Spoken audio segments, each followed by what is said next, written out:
ಆಕಾಶವಾಣಿ ಪ್ರದೇಶ ಸಮಾಚಾರ ಓದುತ್ತಿರುವವರು ಹರ್ಷವರ್ಧನ್ ಶೀಲ್ವಂತ್. ಮುಖ್ಯಾಂಶಗಳು.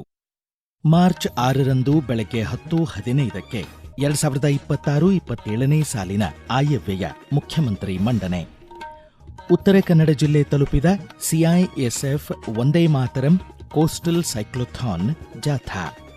ರೇಡಿಯೋ ಕಿಸಾನ್ ದಿವಸ್, ಕೃಷಿಯಲ್ಲಿ ಕೃತಕ ಬುದ್ಧಿಮತ್ತೆ ಬಳಕೆ ಹಾಗೂ ಕೃಷಿ ನವೋದ್ಯಮಗಳ ಕುರಿತ ಕಾರ್ಯಾಗಾರ ಮೈಸೂರಿನಲ್ಲಿ ಯಶಸ್ವಿ. ಶಿವಮೊಗ್ಗ ವಿಮಾನ ನಿಲ್ದಾಣ, ರಾತ್ರಿ ವೇಳೆ ವಿಮಾನಗಳ ಹಾರಾಟಕ್ಕೆ 6-7 ತಿಂಗಳಲ್ಲಿ ವ್ಯವಸ್ಥೆ. ಈಗ ವಾರ್ತೆಗಳ ವಿವರ.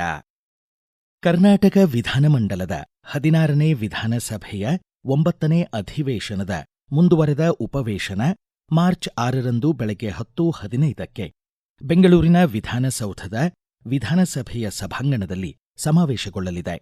ವಿಧಾನಸಭೆಯ ಕಾರ್ಯದರ್ಶಿ ಎಂಕೆ ವಿಶಾಲಾಕ್ಷಿ ಪ್ರಕಟಣೆ ನೀಡಿದ್ದು, ಮಾರ್ಚ್ 6ರಂದು ಬೆಳಗ್ಗೆ 10:15ಕ್ಕೆ ಹಣಕಾಸು ಖಾತೆ ಸಚಿವರೂ ಆದ ಮುಖ್ಯಮಂತ್ರಿ ಸಿದ್ದರಾಮಯ್ಯ 2026-27ನೇ ಸಾಲಿನ ಆಯವ್ಯಯ ಮಂಡಿಸಲಿದ್ದಾರೆ ಎಂದರು. ಮಾರ್ಚ್ 9ರಿಂದ 26ರವರೆಗೆ ರಜೆ ದಿನಗಳನ್ನು ಹೊರತುಪಡಿಸಿ ಒಟ್ಟು 14 ದಿನಗಳ ಕಲಾಪ ನಿಗದಿಯಾಗಿದೆ. ಮಾರ್ಚ್ 12 ಮತ್ತು 26ರಂದು ಖಾಸಗಿ ಕಾರ್ಯಕಲಾಪಗಳು ನಡೆಯಲಿವೆ.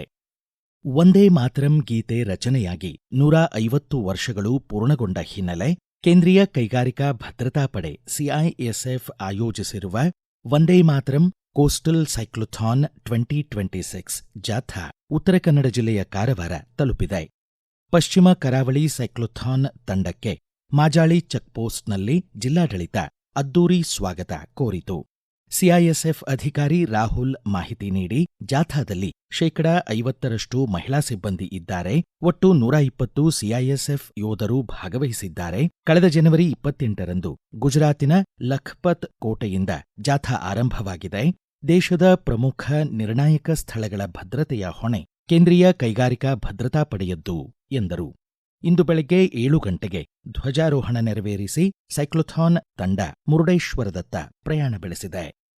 ಪಶ್ಚಿಮ ಘಟ್ಟ ಪ್ರದೇಶದ ಕಾರವಾರ ತಾಲೂಕಿನ ದೇವಳಮಕ್ಕಿ ಅರಣ್ಯದಲ್ಲಿ ನಿರ್ದಿಷ್ಟ ಭಾಗದಲ್ಲಿ ಮಾತ್ರ ಕಾಣಸಿಗುವ ಅಪರೂಪದ ಹೊಸ ಪ್ರಭೇದದ ಸಿಹಿನೀರಿನ ಏಡಿ ಘಟಿಯಾನ ಧೃತಿಯರಮ್ಮನ್ನು ಅರಣ್ಯ ಗಸ್ತುಪಾಲಕರಾದ ಗೋಪಾಲ್ ನಾಯಕ್ ಮತ್ತು ಸುನೀಲ್ ಗೌಡ ಪತ್ತೆ ಮಾಡಿದ್ದಾರೆ. ಇದು ಭಾರತದಲ್ಲಿ ಕಂಡುಬಂದ 77ನೇ ಪ್ರಭೇದ ಹಾಗೂ ಪಶ್ಚಿಮ ಘಟ್ಟದಲ್ಲಿ ಕಾಣಸಿಗುವ ಘಟಿಯಾನ ಪ್ರಭೇದದ 14ನೇ ಹೊಸ ಏಡಿ ಎಂಬುದನ್ನು ಭಾರತೀಯ ಪ್ರಾಣಿಶಾಸ್ತ್ರ ಸಮೀಕ್ಷೆ ಸಂಸ್ಥೆ ದೃಢಪಡಿಸಿದೆ. ಶಿರ್ವೆ ಹಾಗೂ ದೇವಳಮಕ್ಕಿಯ ಸುತ್ತಮುತ್ತಲಿನ 24 ಕಿಲೋಮೀಟರ್ ಅರಣ್ಯ ಪ್ರದೇಶದಲ್ಲಿ ಮಾತ್ರ ಇವು ವಾಸವಾಗಿವೆ. ಕಳೆದ 3 ವರ್ಷಗಳಿಂದ ಇವುಗಳ ಬಗ್ಗೆ ಅಧ್ಯಯನ ಕೈಗೊಂಡು ಹೊಸ ಪ್ರಭೇದ ಎಂಬ ನಿಷ್ಕರ್ಷೆಗೆ ಬರಲಾಗಿದೆ. ಭಾರತದ ಅರ್ಧದಷ್ಟು ಆದಾಯ ಅಸಂಘಟಿತ ವಲಯದ 42 ಕೋಟಿ ಕಾರ್ಮಿಕರ ಕೊಡುಗೆಯಾಗಿದೆ. ಅಸಂಘಟಿತ ವಲಯದ ಕಾರ್ಮಿಕರ ಬದುಕಿನ ಸಂಧ್ಯಾಕಾಲದಲ್ಲಿ ಆರ್ಥಿಕ ಹಾಗೂ ಸಾಮಾಜಿಕ ಭದ್ರತೆ ಖಾತ್ರಿಪಡಿಸಲು ಕೇಂದ್ರ ಸರ್ಕಾರ ಪ್ರಧಾನಮಂತ್ರಿ ಶ್ರಮಯೋಗಿ ಮಾನಧನ ವಂತಿಗೆ ಆಧಾರಿತ ಪಿಂಚಣಿ ಯೋಜನೆಯನ್ನು ಜಾರಿಗೊಳಿಸಿದೆ.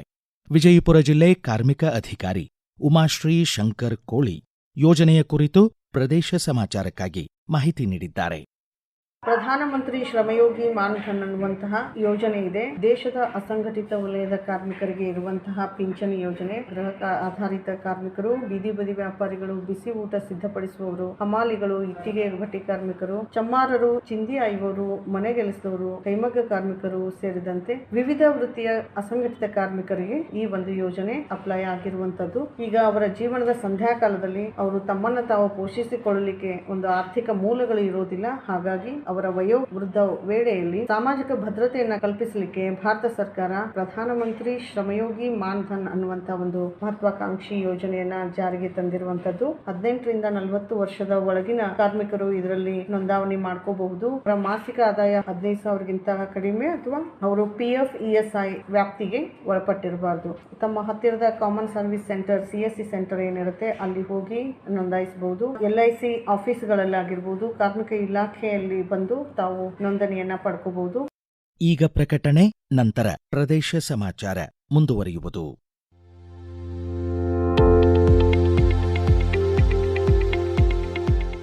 ನಮ್ಮ ಎಲ್ಲ ರಾಷ್ಟ್ರೀಯ ವಾರ್ತೆಗಳು ಹಾಗೂ ಪ್ರದೇಶ ಸಮಾಚಾರ ಈಗ ಆಕಾಶವಾಣಿ ನ್ಯೂಸ್ ಕನ್ನಡ ಯೂಟ್ಯೂಬ್ ಚಾನೆಲ್ನಲ್ಲಿ ಲಭ್ಯ. ನಮ್ಮ ಎಕ್ಸ್ ಖಾತೆ ಮತ್ತು ಇನ್ಸ್ಟಾಗ್ರಾಂ ಖಾತೆ ಆಕಾಶವಾಣಿ ನ್ಯೂಸ್ ಕನ್ನಡ. ಹೆಚ್ಚಿನ ಮಾಹಿತಿಗಾಗಿ ನಮ್ಮ ಫೇಸ್ಬುಕ್ ಖಾತೆ ಆಕಾಶವಾಣಿ ವಾರ್ತೆ ಕನ್ನಡವನ್ನು ಅನುಸರಿಸಿ. ಮಾಹಿತಿಗಳ ಹೂರಣ, ವಾರದ ಕಾರ್ಯಕ್ರಮ, ಪ್ರಚಲಿತ ವಿದ್ಯಮಾನ ಪ್ರತಿ ಬುಧವಾರ ರಾತ್ರಿ 9:15 ಪ್ರದೇಶ ಸಮಾಚಾರ ಕೇಳುತ್ತಿದ್ದೀರಿ. ಕೃತಕ ಬುದ್ಧಿಮತ್ತೆ ತಂತ್ರಜ್ಞಾನ ಅಳವಡಿಸಿ ಕೃಷಿ ಭವಿಷ್ಯವನ್ನು ಉಜ್ವಲಗೊಳಿಸಬಹುದು ಎಂದು ಮಂಡ್ಯ ಕೃಷಿ ವಿಶ್ವವಿದ್ಯಾಲಯದ ವಿಶೇಷಾಧಿಕಾರಿ ಕೆಎಂ ಹರಿಣಿ ಕುಮಾರ್ ತಿಳಿಸಿದ್ದಾರೆ. ರೇಡಿಯೋ ಕಿಸಾನ್ ದಿನದ ಅಂಗವಾಗಿ ಮೈಸೂರಿನ ಭಾರತೀಯ ಭಾಷಾ ಸಂಸ್ಥಾನದಲ್ಲಿ ಆಕಾಶವಾಣಿಯ ಮೈಸೂರು ಕೇಂದ್ರ ಆಯೋಜಿಸಿದ್ದ ಕೃಷಿಯಲ್ಲಿ ಕೃತಕ ಬುದ್ಧಿಮತ್ತೆ ಬಳಕೆ ಹಾಗೂ ಕೃಷಿ ನವೋದ್ಯಮಗಳ ಕುರಿತ ಕಾರ್ಯಾಗಾರವನ್ನು ಉದ್ಘಾಟಿಸಿ ಮಾತನಾಡಿದರು. ಕೃಷಿ ಕ್ಷೇತ್ರ ದೇಶದ ಸಾಮಾಜಿಕ ಆರ್ಥಿಕ ವ್ಯವಸ್ಥೆಯ ಅಡಿಪಾಯವಾಗಿದೆ. ಗ್ರಾಮೀಣ ಬದುಕು, ಆಹಾರ ಭದ್ರತೆ ಹಾಗೂ ಅತಿ ಹೆಚ್ಚು ಉದ್ಯೋಗವನ್ನು ಆಧರಿಸಿದೆ. ಕೃಷಿ ಕ್ಷೇತ್ರ 46% ಜನರಿಗೆ ನೇರ ಹಾಗೂ ಪರೋಕ್ಷ ಉದ್ಯೋಗ ಒದಗಿಸಿದೆ. ಒಟ್ಟು ದೇಶಿ ಉತ್ಪನ್ನದ 18% ಜಿಡಿಪಿಯನ್ನು ಕೃಷಿ ಕ್ಷೇತ್ರ ಕೊಡುಗೆಯಾಗಿ ನೀಡುತ್ತಿದೆ ಎಂದರು. ಆಕಾಶವಾಣಿ ಮೈಸೂರು ಕೇಂದ್ರದ ಸಹಾಯಕ ನಿರ್ದೇಶಕ ಬೇದ್ರೆ ಮಂಜುನಾಥ್ ಮಾತನಾಡಿ, ಬಾನುಲಿಯ ಕೃಷಿರಂಗ ಕಾರ್ಯಕ್ರಮ ಕೃಷಿಗೆ ಮಹತ್ವದ ಕೊಡುಗೆ ನೀಡುತ್ತಿದೆ ಎಂದರು. ಮೈಸೂರಿನ ಭಾರತೀಯ ಭಾಷಾ ಸಂಸ್ಥಾನದ ನಿರ್ದೇಶಕ ಶೈಲೇಂದ್ರ ಮೋಹನ್ ಪಾಲ್ಗೊಂಡಿದ್ದರು. ಪ್ರಧಾನಮಂತ್ರಿ ನರೇಂದ್ರ ಮೋದಿಯವರ ಜನಪ್ರಿಯ ಮನ್ ಕಿ ಬಾತ್ ಕಾರ್ಯಕ್ರಮದಿಂದ ಪ್ರೇರಣೆ ಪಡೆದು ಚಾಮರಾಜನಗರ ಜಿಲ್ಲೆ ಮೂಡ್ಲುಪುರ ಗ್ರಾಮದ ಶ್ವೇತಾ ಶಿವಶಂಕರ್ ಆರಾಧ್ಯ ಸಿರಿಧಾನ್ಯಗಳ ಮೌಲ್ಯವರ್ಧಿತ ಆಹಾರ ಉಣಬಡಿಸುವ ಹೃದಯ ಸ್ನೇಹಿ ಕಡ್ಲೆಹುಳಿ ಹೋಟೆಲ್ ಆರಂಭಿಸಿದ್ದಾರೆ. ಸ್ವಾವಲಂಬಿಯಾಗಿ 4 ಮಹಿಳೆಯರಿಗೆ ಉದ್ಯೋಗ ನೀಡಿದ್ದಾರೆ. ಸಿರಿಧಾನ್ಯಗಳ ಮೌಲ್ಯವರ್ಧಿತ ಖಾದ್ಯ ಮತ್ತು ಪೇಯಗಳನ್ನು ಮನೆ ಮನೆಗೂ ತಲುಪಿಸುವ ವ್ಯವಸ್ಥೆ ಶ್ವೇತಾ ಅವರು ಹೊಂದಿದ್ದಾರೆ. ಪ್ರದೇಶ ಸಮಾಚಾರಕ್ಕಾಗಿ ಅವರು ತಮ್ಮ ಸಂತಸ ಹಂಚಿಕೊಂಡಿದ್ದಾರೆ. ನಾನು ಒಂದು ಹೋಟೆಲ್ ಉದ್ಯಮ ಪ್ರಾರಂಭಗೊಂಡಿದ್ದೇನೆ. ನಮ್ಮ ಹೋಟೆಲ್ನಲ್ಲಿ ಸಿರಿಧಾನ್ಯಗಳಿಂದನೇ ತಯಾರಿಸಿದಂತ ಊಟ ಮತ್ತೆ ತಿಂಡಿಗಳನ್ನ ಮಾಡ್ತಾ ಬಂದಿರುವುದು. ಜನಗಳಿಗೆ ಸಿರಿಧಾನ್ಯದ ಮಹತ್ವವನ್ನ ತಿಳಿಸ್ಕೊಡ್ಬೇಕು ಅನ್ನೋ ಉದ್ದೇಶದಿಂದ ನಾನು ಈ ಹೋಟೆಲ್ ಪ್ರಾರಂಭಗೊಂಡಿದ್ದು. ಆಕಾಶವಾಣಿ ಮೂಲಕ ಬಿತ್ತರಗೊಳ್ಳುವ ಪ್ರಧಾನಿ ನರೇಂದ್ರ ಮೋದಿಯವರ ಮನ್ ಕಿ ಬಾತ್ ನಲ್ಲಿ ಪ್ರಸಾರ ಆಗುವ ವೋಕಲ್ ಫಾರ್ ಲೋಕಲ್ ಮತ್ತು ಸಿರಿಧಾನ್ಯಗಳ ಮೂಲಕ ಆರೋಗ್ಯ ವೃದ್ಧಿ ವಿಚಾರ ನನಗೆ ಬಹಳಷ್ಟು ಗಮನ ಸೆಳೆಯಿತು. ಮಹಿಳೆಯರು ಸ್ವಾವಲಂಬನೆಯಾಗುತ್ತಿರುವ ಯಶೋಗಾಥೆಗಳನ್ನು ಪ್ರಧಾನಿಗಳು ಹೇಳುತ್ತಿರುವುದರಿಂದ ನಾನು ಕೂಡ ಪ್ರೇರಣೆಗೊಂಡು ಸಿರಿಧಾನ್ಯಗಳ ಮೌಲ್ಯವರ್ಧಿತ ಆಹಾರ ಉಣಬಡಿಸುವ ಹೋಟೆಲ್ ಅನ್ನು ಚಾಮರಾಜನಗರ ಜಿಲ್ಲಾ ಕೇಂದ್ರದಲ್ಲಿ ಆರಂಭಿಸಿದೆ. ಸಿರಿಧಾನ್ಯದಿಂದ ಜನಗಳ ಆರೋಗ್ಯವನ್ನು ಚೆನ್ನಾಗಿ ಮಾಡಬೇಕು ಅನ್ನೋ ಉದ್ದೇಶದಿಂದ ಈ ಹೋಟೆಲ್ ನ ಪ್ರಾರಂಭ ಮಾಡಿ ಇಲ್ಲಿ ಮಹಿಳೆಯರೇ ಕೆಲಸ ಮಾಡ್ತಾ ಸ್ವಾವಲಂಬಿಗಳಾಗಿದ್ದೀವಿ. ನರೇಂದ್ರ ಮೋದಿ ಸರ್ಗೆ ಧನ್ಯವಾದ ಹೇಳೋದಕ್ಕೆ ಇಷ್ಟಪಡ್ತೀನಿ. ಮುಂದಿನ 6-7 ತಿಂಗಳ ಅವಧಿಯಲ್ಲಿ ಶಿವಮೊಗ್ಗ ವಿಮಾನ ನಿಲ್ದಾಣದಲ್ಲಿ ರಾತ್ರಿ ವೇಳೆ ವಿಮಾನಗಳ ಹಾರಾಟಕ್ಕೆ ಅನುಕೂಲ ಕಲ್ಪಿಸಲು ಎಲ್ಲ ಅಗತ್ಯ ಕ್ರಮಗಳನ್ನು ಕೈಗೊಳ್ಳಲಾಗಿದೆ ಎಂದು ರಾಜ್ಯ ಕೈಗಾರಿಕೆ ಮತ್ತು ಮೂಲಸೌಕರ್ಯ ಅಭಿವೃದ್ಧಿ ನಿಗಮದ ಅಧ್ಯಕ್ಷ ಎಸ್ಜಿ ನಂಜಯ್ಯನಮಠ ತಿಳಿಸಿದ್ದಾರೆ. ಶಿವಮೊಗ್ಗದಲ್ಲಿ ಮಾತನಾಡಿದ ಅವರು, ಈ ತಿಂಗಳಾಂತ್ಯದಲ್ಲಿ 6 ಕೋಟಿ ರೂಪಾಯಿ ವೆಚ್ಚದ ಕಾಮಗಾರಿಗಳು ಆರಂಭಗೊಳ್ಳಲಿವೆ. ದಿಕ್ಸೂಚಿ ಯಾಂತ್ರಿಕ ವ್ಯವಸ್ಥೆ ನಿರ್ಮಾಣದ ಟೆಂಡರ್ ಪ್ರಕ್ರಿಯೆ ಪೂರ್ಣಗೊಂಡಿದೆ. ವಿದ್ಯುತ್ ಸಂಪರ್ಕ ಕಲ್ಪಿಸಲಾಗಿದೆ. ಕೇಂದ್ರ ಪುರಸ್ಕೃತ ಉಡಾನ್ ಯೋಜನೆ ಮುಂದುವರಿಸಲು ಕೇಂದ್ರಕ್ಕೆ ಮನವಿ ಸಲ್ಲಿಸಲಾಗಿದೆ ಎಂದರು. ರಾಜ್ಯ ಮಾನವ ಹಕ್ಕುಗಳ ಆಯೋಗದ ಅಧ್ಯಕ್ಷ ಟಿ ಶ್ಯಾಮ್ ಭಟ್ ಹಾಗೂ ಸದಸ್ಯ ಎಸ್ಕೆ ವಂಟಿಗೋಡಿ ಅವರು ನಾಳೆ ಹಾಗೂ ನಾಡಿದ್ದು ಉಡುಪಿ ಜಿಲ್ಲೆಗೆ ಭೇಟಿ ನೀಡಲಿದ್ದಾರೆ.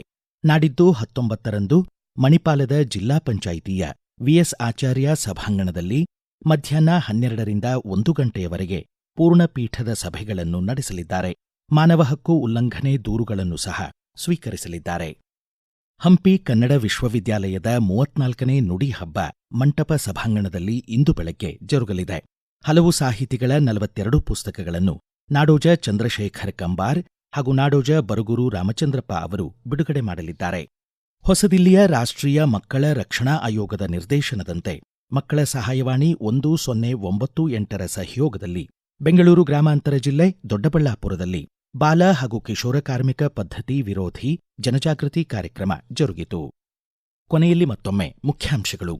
ಮಾರ್ಚ್ 6ರಂದು ಬೆಳಗ್ಗೆ 10:15ಕ್ಕೆ 2026-27ನೇ ಸಾಲಿನ ಆಯವ್ಯಯ ಮುಖ್ಯಮಂತ್ರಿ ಮಂಡನೆ. ಉತ್ತರ ಕನ್ನಡ ಜಿಲ್ಲೆ ತಲುಪಿದ CISF Vande Mataram coastal cyclothon ಜಾಥಾ.